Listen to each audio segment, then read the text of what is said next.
Fusion, a magazine for gamers that promises to be a mix of old and new systems and titles.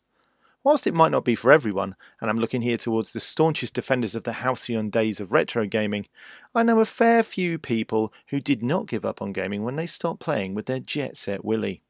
And speaking of size, having had a look at the Crash Annual, I was automatically expecting something in the same page dimensions, and was surprised to see it in this compact and bijou ratio.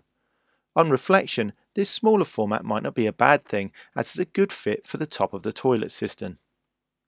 Inside we find a layout reminiscent of 80s mags, 90s mags, and a bit of a mix of everything else. Perhaps harking back to the Crash and Zap days, but whilst including nods to modern systems such as the Xbox One and the PS4. I think this suggests that all systems, formats and articles are game, pun intended. I've read the whole thing, and it's certainly held my interest. One of the weaknesses of multi-format magazines back in the 80s and early to mid-90s was the fact that unless you had a lot of money, you're unlikely to have had access to many of the systems. As a result, a lot of the content was not terribly helpful. A Mega Drive owner could only look on in horror at Super Mario 64, for example.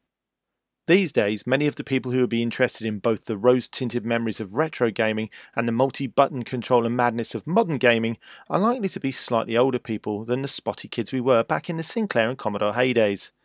This usually means more cash and a reduced capacity for platform tribalism. Indeed, with modern gaming, the difference between, for example, Xbox One and PS4 games is often negligible, fanboyism and system exclusives aside.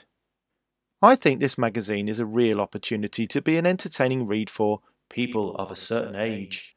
These days there is an argument to be had that printed periodicals are a nonsense, and that the age of the iPad, Kindle and Android has rendered the need to print redundant. But despite this, there is a real gravitas to a printed magazine, regardless of its size, and that just lends heft to the printed words within. I enjoyed this magazine, I like this magazine, and would like to suggest that people who like the same kind of stuff what I do might feel the same way. I'd like to thank Chris and all the team over at Fusion Gaming Mag for the opportunity to review their first issue. It's a good one, and I think it'll only get better as time goes on. Right, time for me to go. Subscribe to get your fix. Bye!